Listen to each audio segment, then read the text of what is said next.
Okay, so we're going to start this one, and this is just purely for the main event of 264, which is obviously the trilogy, The Notorious. fight for all the marbles, the Notorious McGregor versus the Diamond, Dustin Poirier.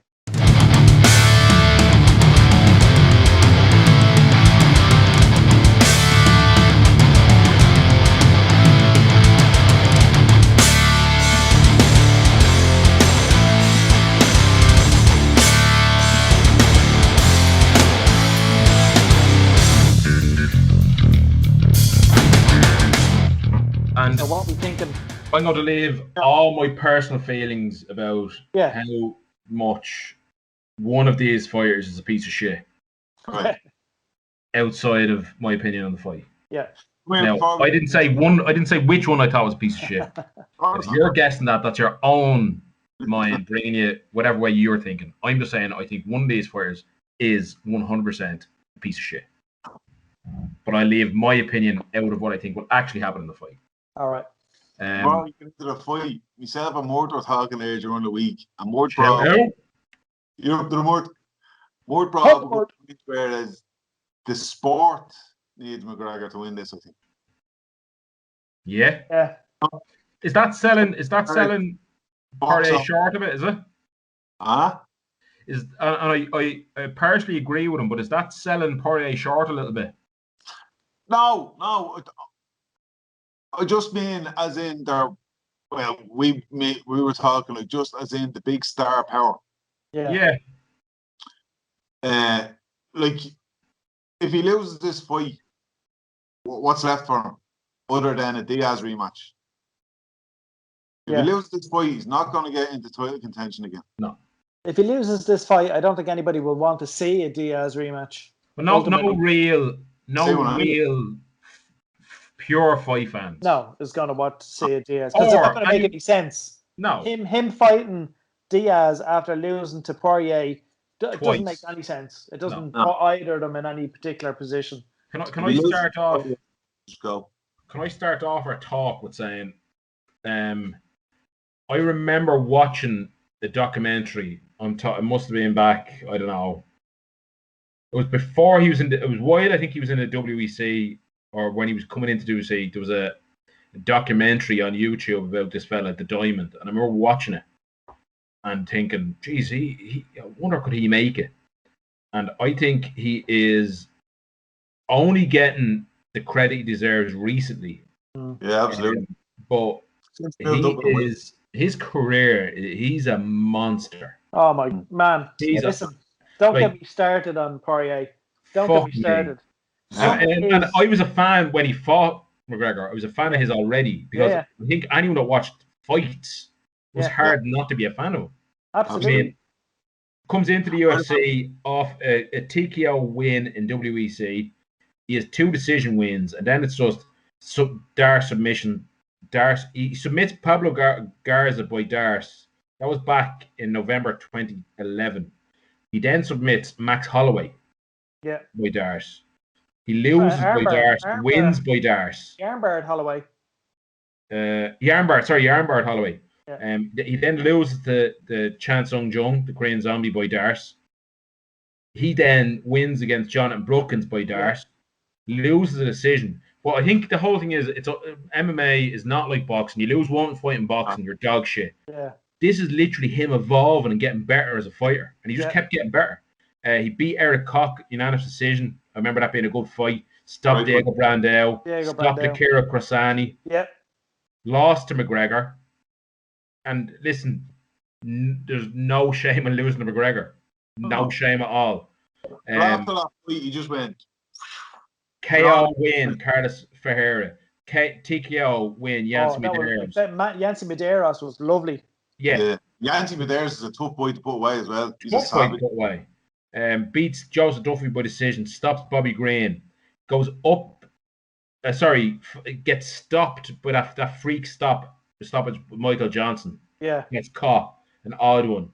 Comes back, beats Jim Miller. Goes to lightweight. Has that no contest in league Nays against Eddie Sit down, Alvarez, yeah. the fight that he was coming into, and he was actually starting to dominate. That was a great fight as well. Great fight as well. Submits Anthony Pettis, body triangle. TKO's Justin Gaethje. That was an unbelievable fight. And an unbelievable performance. Yeah, This isn't it's someone going in, blowing someone out of the way. This is someone going in against someone who was also in and around one of the best fighters on the entire planet. Yeah.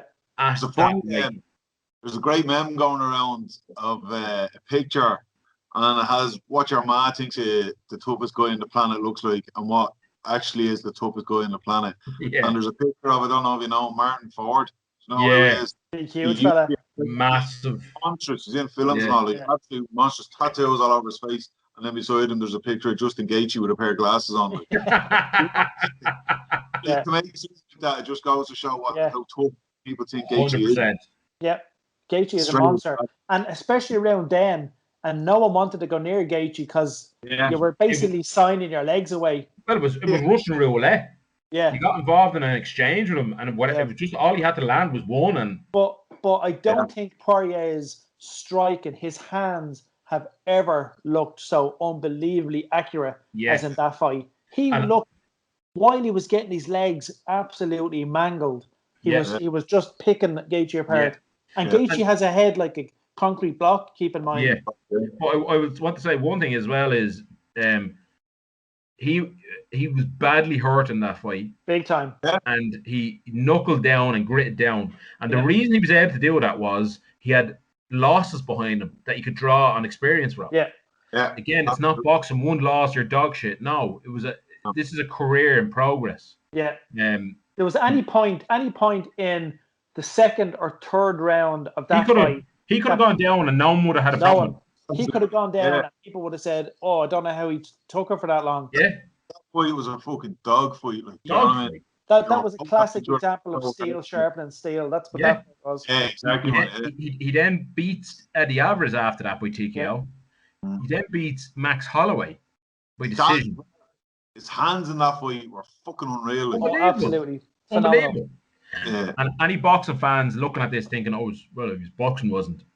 Different ball game. Absolutely different level. Gets submitted by Khabib, a fight that I think he just never really got going in.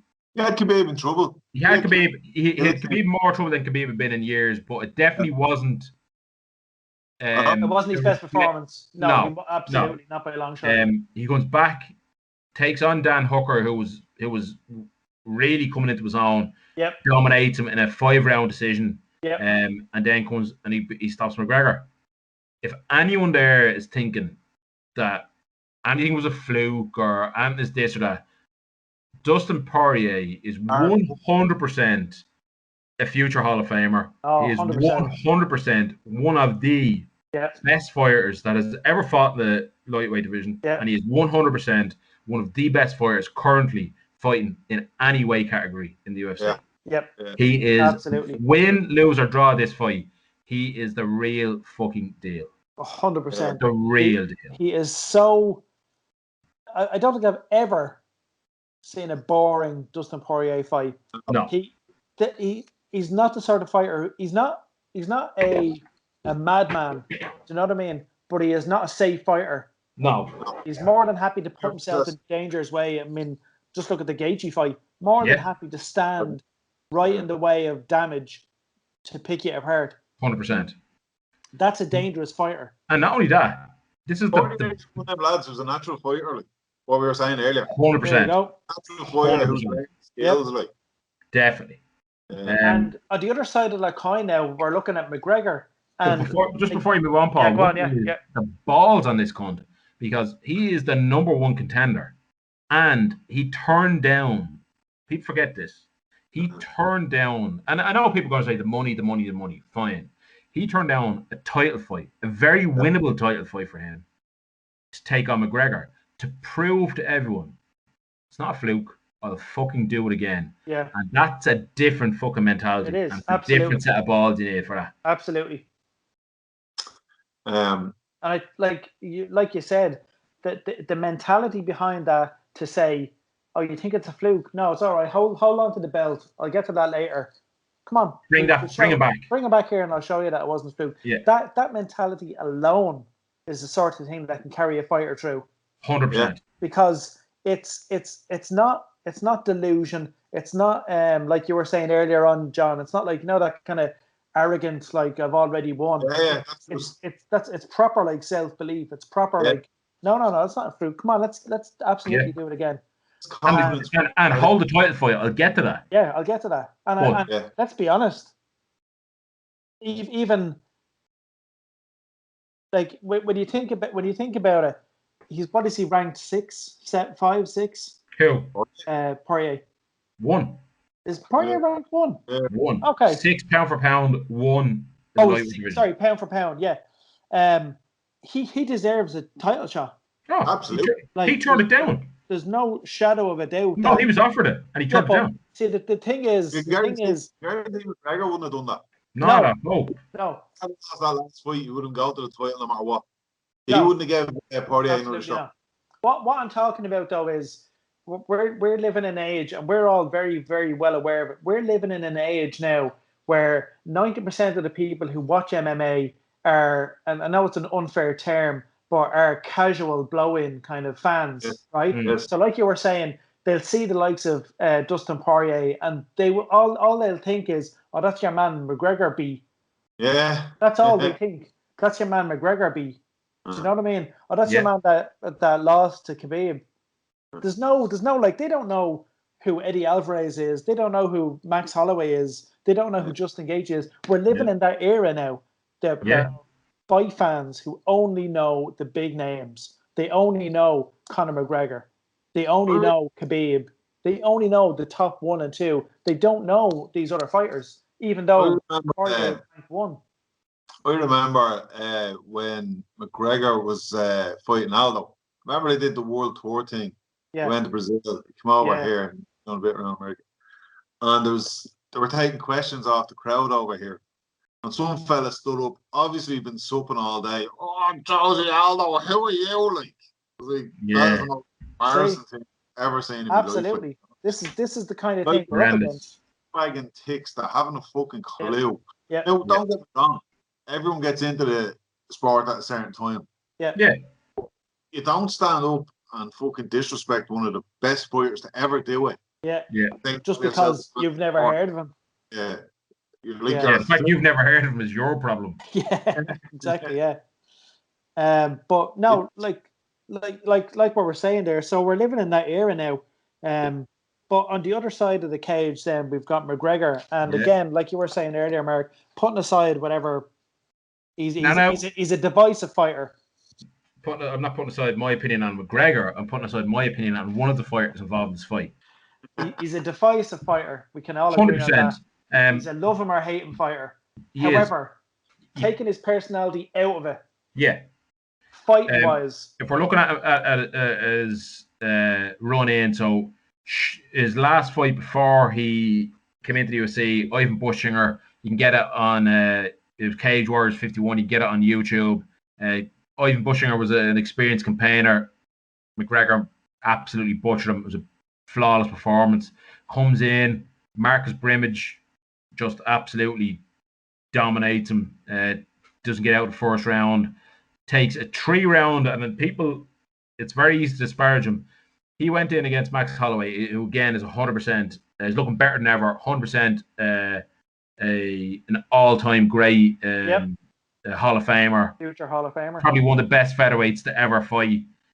Just an unbelievable fighter. And he dominated him 3 rounds. And 1.5 rounds of that, he had 1 knee. That's right. This isn't like, listen. Yeah. In most other sports, that injury, you're gone.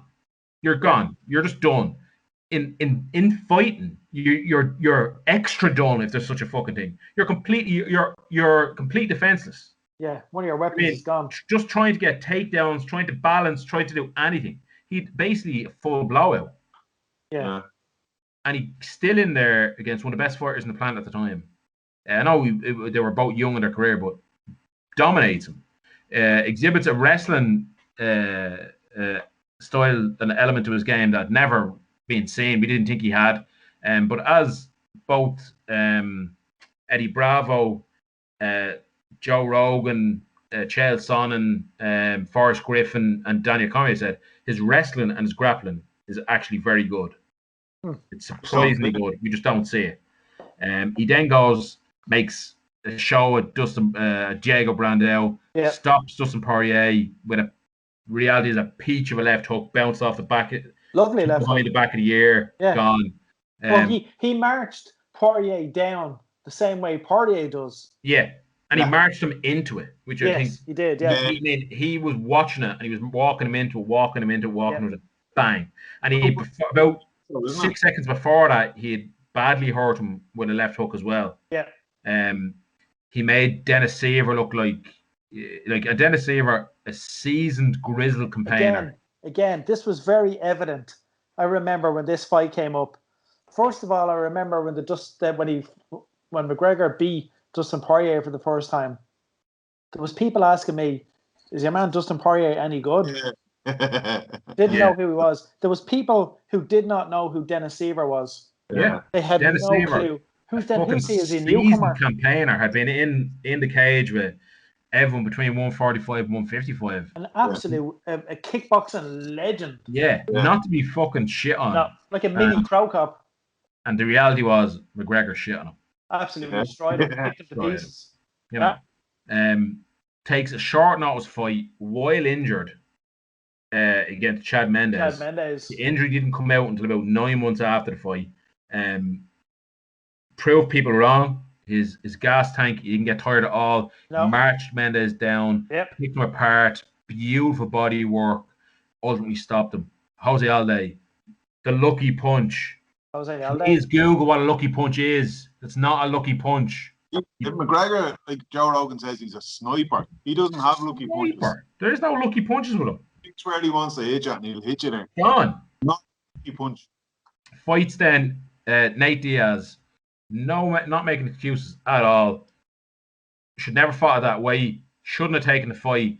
And before I think it was what's his name? Dos Santos. Rafael Dos Santos pulled out of it. He shouldn't have been taking that fight anyway because he had a staph infection. Yeah. Madness. In fairness, never pulls out a fight. Yeah. That's 3 or 4 fights he's been injured in or gone into. Loses to Nate Diaz, comes back, fights Nate Diaz. The gas thing is, people talk about the second fight.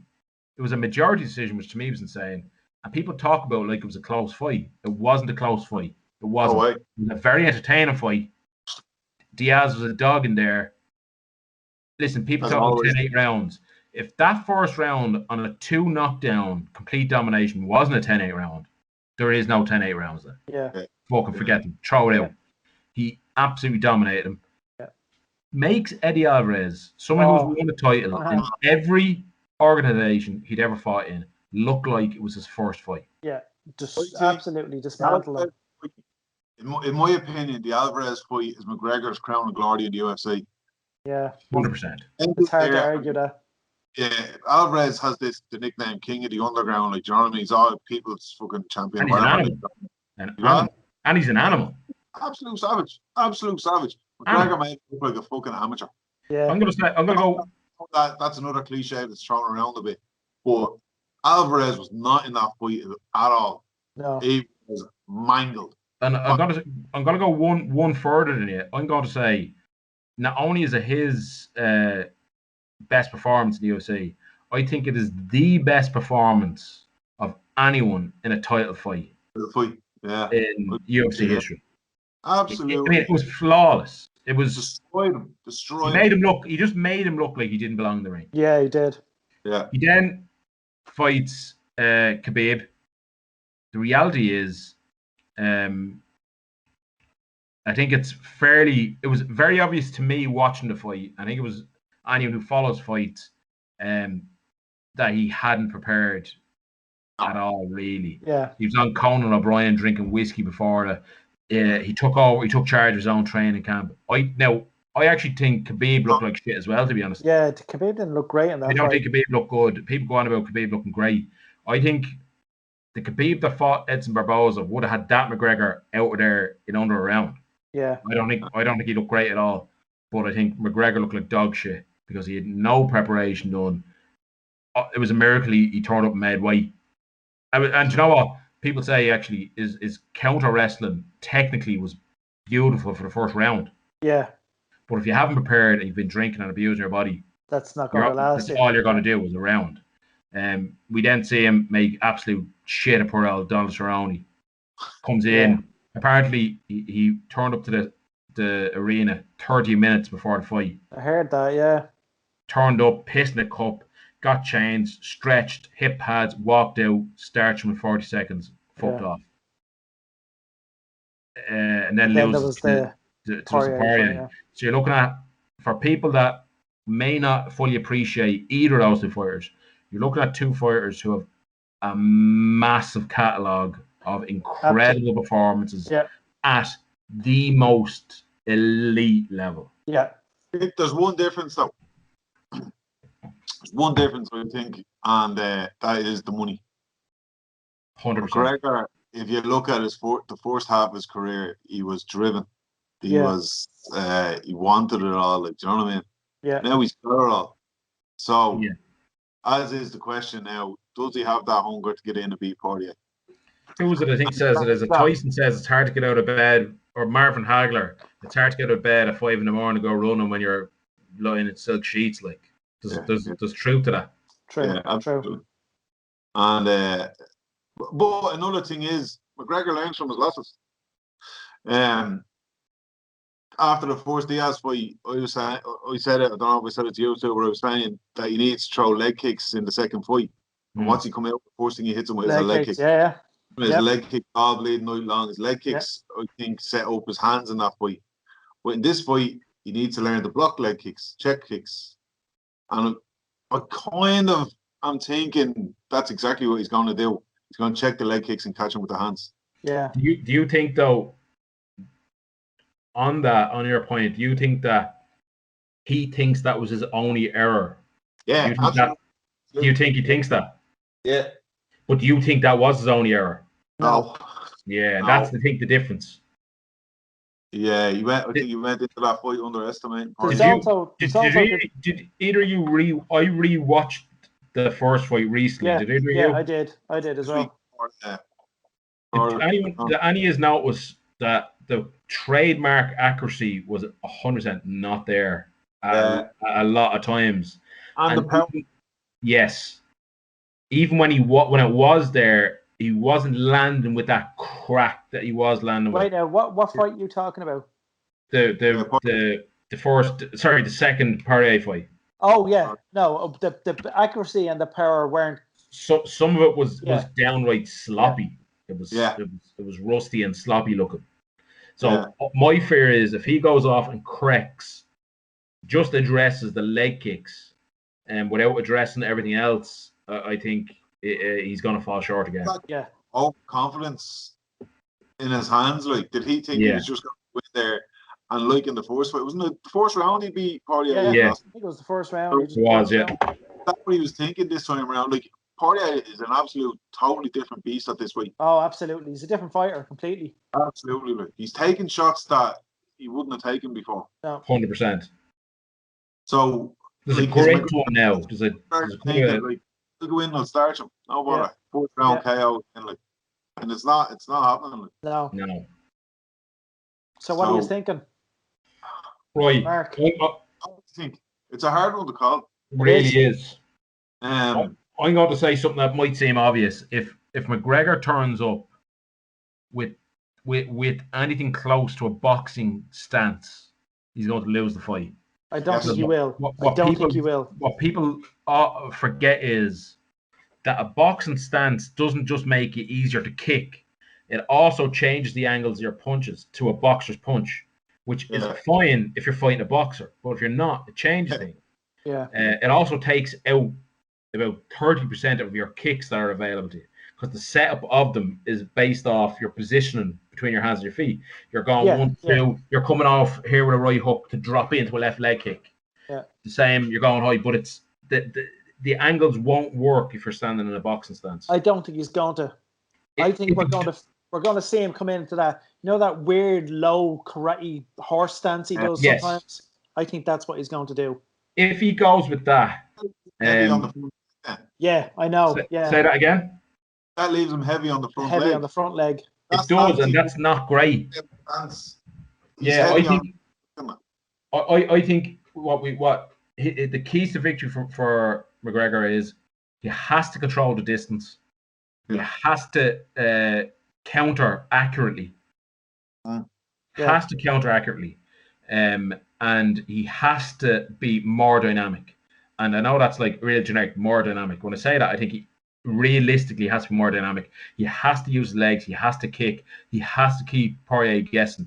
The first fight, he opened up with I think it was a reverse axe kick or spinning axe kicks or something like that. Yeah. Came up and first thing he did is fucking heel swings past your head. He needs that unpredictability in his offense. If he doesn't have that, I think he won't be in for a long night. I think it'll be a relatively short night for him. He'll get overwhelmed and stopped. But I'm going to go with McGregor. Okay. What are you saying? I'm going to go with him by stoppage. But it's going to be done inside it too. Well, now, I also scrap everything I just said if he walks out in a boxing stance. Okay. If he walks out in a boxing stance and doesn't throw a kick, he's going to get overwhelmed and knocked out. Okay. I think I'm going to go with he's going to come out in that stance that Paul was talking about. The low stance. Yeah. And I think Poirier works the legs and happens the exact same as last fight. You think? Yeah. You're going to say Poirier round one? Too heavy on the front leg, do you? Yep. He's going to be too heavy on the front leg because he's going to be focusing on checking them leg kicks. Yeah. And I don't know, like there's only so many leg kicks you can check as well. Yeah. It really is. Especially those fucking leg kicks. Yeah. What's that? Especially those leg kicks. Yeah. I just don't think he has the hunger anymore. There's a really strong possibility, you're right. There's a possibility I'm absolutely 100% wrong as well. But within 3. So you're going for Poirier within 3, are you? Yeah. Right. I'm going to go with McGregor. I'm going to go purely off the back of Poirier has said, look, I know McGregor is going to be working on checking the leg kicks. I might not even bother throwing any leg kicks. I think Poirier is going to. I think Poirier is possibly going to come out without that game plan of relying on leg kicks to kind of. Now again, Poirier could be just saying that. He could be just saying I might not throw any leg kicks. I actually don't think he's going to rely overly on leg kicks. Yeah. I think in his mind, and he's right to think that he's a better fighter. So he thinks he's going to be able to beat McGregor whatever way he decides to beat him. Exactly. But I think McGregor is going to show a lot more sides. He's going to revert back to his kind of more flashy dynamics and something like that. Like you were saying, if he starts throwing these spinning back kicks and axe kicks and the stuff that he did at the start, it's going to keep Poirier a little bit on the back foot, a little bit guessing and unable to set up anything. And the place to not be against McGregor is on the back foot. No, exactly. So that's why I'm going with McGregor within the first 2 rounds. Right. So can we just before we go, just line up a keys to victory? Okay.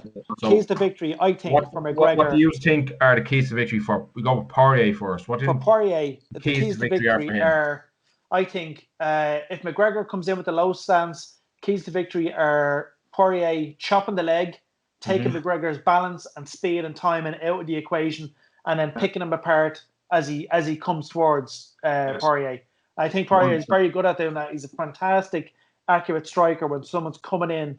Not necessarily, maybe it is counter-striking. I never thought it was counter-striking because he puts himself right in the thick of it, lets someone come in, chop away at him, and he'll just hit you. It doesn't look like counter-striking. It just looks like he's letting you come in and he's just meeting you there toe-to-toe. that's what I think Poirier's keys to victory are. John? 100% agree with what Paul just said. I'm going to go a little bit different. I'm just going to draw you back to his loss to Diaz, his difficult moments in his win against Diaz, and his loss against Poirier. McGregor's fantastic on the back foot. When I say fantastic on the back foot, sorry? You're talking about Poirier's victory? I'm going to go back to Poirier, but I'm specifically talking about McGregor's great on the back foot, slipping off and countering, being at distance. What he's not great at is being backed up. Yeah. I think Poirier's key to victory is forward pressure. Forward pressure. Not letting him drop back, drop in. Because if you do that, he'll fucking light you up all night. To back him up, and overwhelm him. And he can be overwhelmed. He was overwhelmed the first time against Diaz. He was overwhelmed at points against Diaz in the second fight, even though I think he won it handily. Yeah. Definite moments he got overwhelmed and he got put under considerable pressure. And that is how Poirier beat him the last time. Okay. He got put on the back foot and he never got off the back foot. And on the back of what you just said, I think the keys to victory for McGregor are actually what you just said. Keep on coming forward, back, forward, back. Keep on getting back in and out. Don't give Poirier any time to kind of settle into a rhythm, as it were. 100%. Keep things unpredictable. Or if you remember McGregor's turn on the other fighter, keep things flowy. Keep it flowy. Exactly. Keep it flowy, Artem. Flowy. Keep it flowy. Terrible. Another thing is, does McGregor have the cardio to keep that up for 5 rounds? You know Poirier does.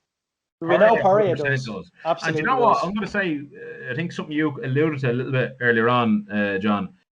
I don't think it's cardio. I think it's mentality. Yeah, it is. It's that mental stamina.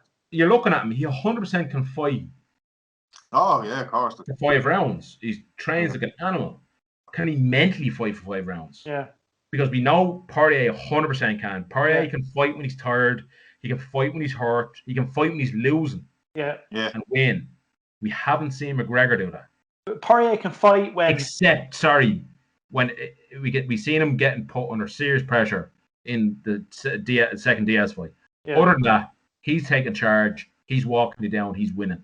If he's not doing that, he's lost. Poirier can keep fighting when he's getting so hurt that it's hurting you watching it. Yeah. Do you know what I mean? Now when you're watching, that's a mental thing. Like, oh Jesus! That's not all that physical. Yeah. That's a more of a. Everyone knows the pain is temporary. You got kicked in the leg. It's fucking horrific, but it's temporary. Yeah. That's a mindset thing. It's a mindset, and I don't know if there's anyone stronger mentally than Poirier in the lightweight division. His mental toughness is unquestionable. Really is. But I think if McGregor is going to win, he needs to be unpredictable. He needs to control the distance. Okay. And he needs to ensure that he's not getting backed up, that he's walking into Poirier's space and making Poirier give ground. Yeah. Okay. Right. Listen, we'll leave it there. That's our picks for. I'm sure the three of us are completely wrong. Yeah. Well, we'll see how wrong then. We'll try and do our UFC 264 recap as soon as we can after the card goes to air, and we'll check back on our picks and see how badly. You throwing money on these, John? Yeah, I'll throw some money. Yeah. Be interesting to see. Yeah. See how broke or rich John is next time. Yeah. If John turns up on the podcast and he has like a massive gold chain, gold tooth, and a new phone and all that, we know it's been a good. If he turns up and he looks like the pauper he is, we know it hasn't gone all that well for him. Exactly. Plenty of money to spend on My Little Pony accessories.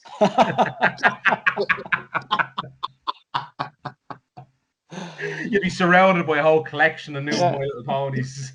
I'd actually pay to see that. And an actual little pony will just walk past the background. All right, lads. All right, I'm going to get out my face. Enjoy. All right, lads. Talk soon. Talk next time. Noise.